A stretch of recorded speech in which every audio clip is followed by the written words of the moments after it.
egbea oyra mi be mia de fia mi titi pe no kpomo no koko tɔxɛ ɖe si dzi woda ŋkɔ ɖo be ɖeɖefia vi aɖe le Tim Kotu ƒe gbɔgbɔmeɖoƒe yeyea akpa 5 le 4 dzi le nufiala kple nusrɔ̃lawo dome le English gbe me le dzove blave vɔ nelia le ƒe akpe 2 kple 19 me.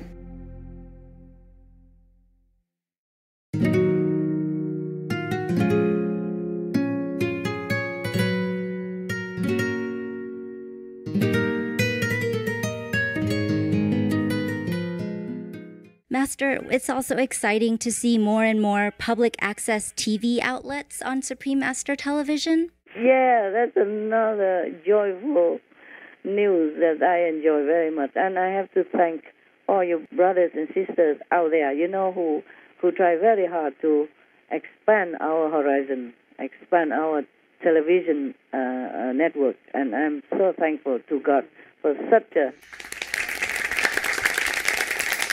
disciples like they are. Yeah, I'm very grateful to them. I'm sure these people will go to the newly created land when they go. They're worthy, yeah. And so are you. So are you. Thank you, Master. You work for the whole world. You help me to work for the whole world, and I will not let you down, okay? Thank you, Master. God will reward you richly. Yeah. Thank you, Master. Through your master, perhaps. Through Tim Kotu. Any other question or opinion? Yes, Master, you were talking about the land that Amitabha Buddha created.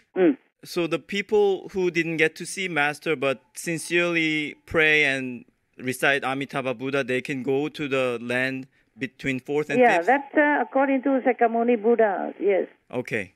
But they have to be really sincere and recite his name non-interruptedly. Oh, wow. Like they have nothing else in their mind except that names all day, all night, and really sincerely. And they have to even imagine what kind of land that is. Right. Okay. The Sakyamuni Buddha described that land with lotus and crystal pavement, crystal house, and gold pavement, and all the trees and the flowers are made with jewels. The land is brightened with light and jewelry. All the trees even singing names of the Dharma, of the teaching, and the Buddhas, and all that. They have to always have that in mind. They have to imagine all that without being disturbed or distracted. Kuan method is easier. Yeah. Yes. Thank you. Yeah, all you do is just do what I told you. That's it. Yes. No need imagine anything. Yes. Yeah. Okay. It's so easy, Master. Thank you, Master. You're welcome. Any other thing? Any other question? Master, when masters or saints descend as wise rulers or even like military strategists, how are they able to absorb or pay the karma of, I guess, inevitably participating in conflicts and wars? Okay. These are the force of Maya anyway, the opposite ones. So that the master can absorb quickly because he's a master. It's not a normal ruler. Okay? Right. Yes, Master. But of course there is some price to pay. It's not like scot-free. Yes, Master. But because such ruler is the master, so they can do it. But mostly in the conflict, these so-called masters, they will try their best to solve the conflict with friendship. Yes, Master. Yes, Master. Like King Arthur used to do. And like King Genghis Khan, he went everywhere and people just surrender. According to what I read, very rarely any, resistance that result in bloodshed. That's why he went from one country to another so fast. Yes, Master. First, he sent people to talk diplomatically, and then he's helping them instead of possessing their country. And then they let their own people govern themselves also. Not like go and invade the country and take the whole country and rule it yourself. Yeah, he just kind of formed an alliance. And the military action is only when really, truly unavoidable. There's very little bloodshed, according to what I read. Yes. Wonderful.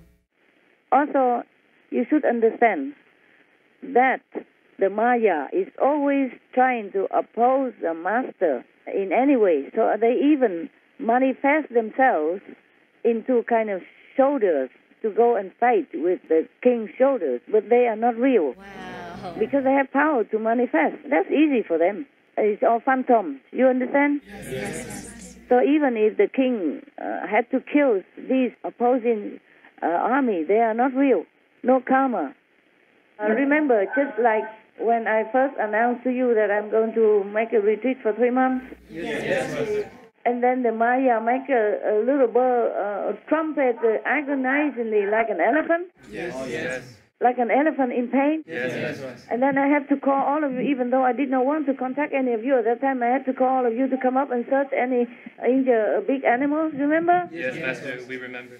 Yeah, that's what is that. And then they send people to my room, but they're not allowed to come in physically, so they come in the astral body and talk very loud, disturbing my meditation. Remember? Yes. All right. And they even manifest the snake and all that, so to scare me not to go back to my house, or etc., etc. Yes, Master. Okay, all right.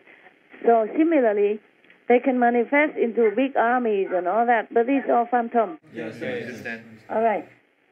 Master, I remember a while ago in SMC retreat, Master saying something like Master's level is so high now that Maya cannot touch Master just through the disciples or the assistants around you that cause trouble for Master. But it seems now that Maya is able to disturb Master's retreat and meditation, making it difficult for Master, or was it always like this, or is it recent? More recent. If so, what happened now that Maya is able to disturb Master's retreat? Yeah, I'm also taken by surprise. Because the more disciples I have, sometimes they have different heavy karma. Recently, we have a lot more and more initiation. Yes, Master. More than ever before. Before, there's never a big number like 400, 700, something like that, 800, and now it's not an unusual thing, okay? I see, Master.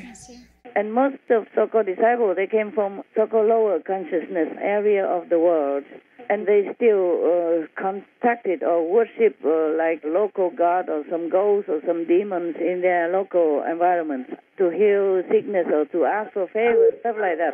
So when they come, they're full of garbage. And even after they got initiation, if they don't meditate diligently, they just come in and just want some favor or health or benefit or whatever, then these kind of demons and their ex-friend demons or local ghosts or goblins still can trouble them. And then the master has very hard time to always take care of all this. Because these are some lower consciousness area of the world.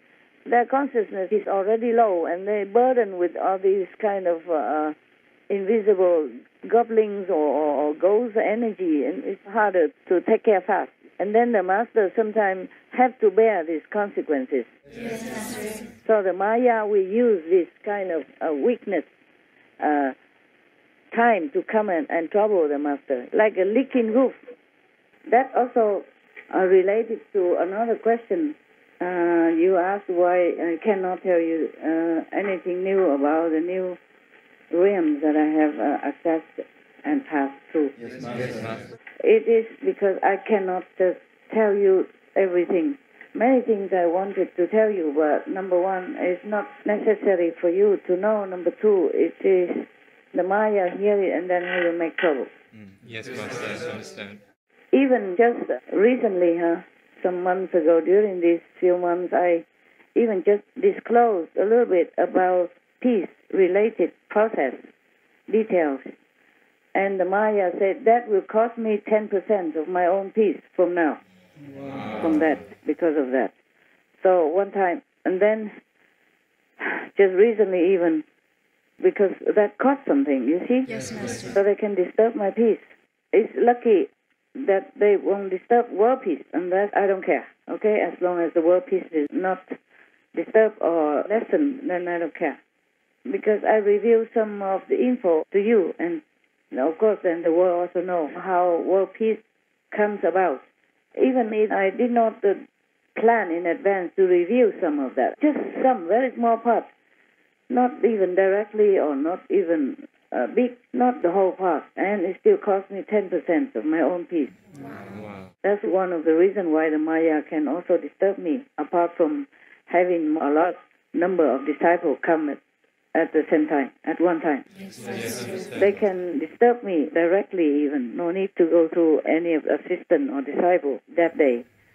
Wow. They even sent directly to me the disturbance through an entity called, he even has a name. He has a title called Peace Frightener. Wow. Means frightening you, scaring you. So his name, his title is called Peace Frightener. Even has a title. My God. Wow. And that entity manifests his power that rattle the lock chain of my door. It's as if somebody is trying to break the chain and mess it up with the chain, trying to break in. And he was roaring outside my door like a lion, like the sounds of many lions. It's incomprehensible what he was saying. It's just roaring sound. Wow. Like, oh, like that, okay? But bigger, stronger, like a loudspeaker. And then it cannot get in the house, so it sent some kind of flow of oppressive energy, dark and oppressive energy through my door, and to kind of trying to pin me down physically. You will feel that, like physical, like somebody pin you down. The whole drama is just about 1.5 minutes, but it was unnerving. It's kind of unnerving. And I just stay on the chair where I work, waiting for it to come, to face it, to fight it squarely. But it moves away as fast as it comes, thanks to some interference by pressure from the protecting earth to goddess. Then I feel free again. That's very I'm scary. not afraid of all that, but I just also need to feel well in order to do my work. We understand, Master. We understand. The Maya threatened to take away at least 10% of my personal peace. It's not just that he sent some so-called peace threatener to make trouble for me, but he also make other kind of trouble. All kinds of small things, big things, and make my dog sick. Many at the same time, so that I'm really, my head has to really kind of roll around in order to organize all that. It's because all the dogs have to be separated into different rooms from all the healthy dogs, etc., etc. It takes a lot of work, headache. He really punishing me hard, so I have to work as usual and then have no time to eat, no time to sleep, and I have to do all kinds of things like that. Just truly, relentlessly. So 10% of my peace is a lot already, apart from many other things that he does. The Maya, not just 10% peace alone. Yes, Master. So this guy is really hateful. I don't blame anybody if they hate him. So I tell you what I can, and whenever. Thank you, Master. Yes, thank you, Master. Whatever you need, okay? You don't always have to need to know. What I tell you is very little anyway, just like a pinch of salt compared to the whole fields of salt making in the whole planet. Yes, understand, Master. It's not easy to be a master. You have no idea. I also don't have time to tell you everything about that. You don't need to know anyway. No need. It's not all very happy or pleasant or happy ending or good luck and stuff like that. Wow. If I don't have disciples, no one can touch me. Wow. Okay? Not even God Almighty. This is what I meant by no one can touch me. No Maya can touch me. But because of disciple, they do. Yeah, new disciple all the time. Yes, Master. And people come in don't always meditate well. They don't meditate. Not all of them meditate well. They come in just ask for anything, healing or whatever, fortune and stuff like that. That's why when Milarepa studied under Maba and before he departs from his master, Maba told him, don't bother to go and save any human.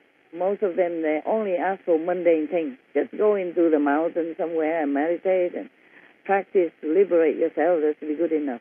don't bother with any humans. That's why Milarepa have very little disciple, or no disciple, maybe just followers. He mostly only hide himself in some cave in the mountain, and even have no food, no offering, nothing. He just eat some plants to survive. Some plant that survive in such an area like Himalaya. Just eat them to survive, and then he looked green and grow green hair, just like the plant that he eat. Nettle, I think. Nettle plant. The nettle plant, yes. Yeah. And because these plants, they have hair, green hair, growing around the leaf. So he eats a lot of them. That's the only thing he can find over there nearby, I guess. And it's easy to find in such a cold mountain like Tibet. That's probably the only plant he can find, or any other similar. So he grows green hair all over his body. His hair also became green. And then people see him in the cave, and they were scared. They ask, "Are you?" And afterwards, they come back and see again, and look like normal. But you look so green and grow green hair. Are you a real human, or you are ghost? And he said, "I'm real human." Remember? Yes. If you read those stories, yeah. I read it a long time already. I don't know, 40 years, half a century ago. Oh God, time passed so quick.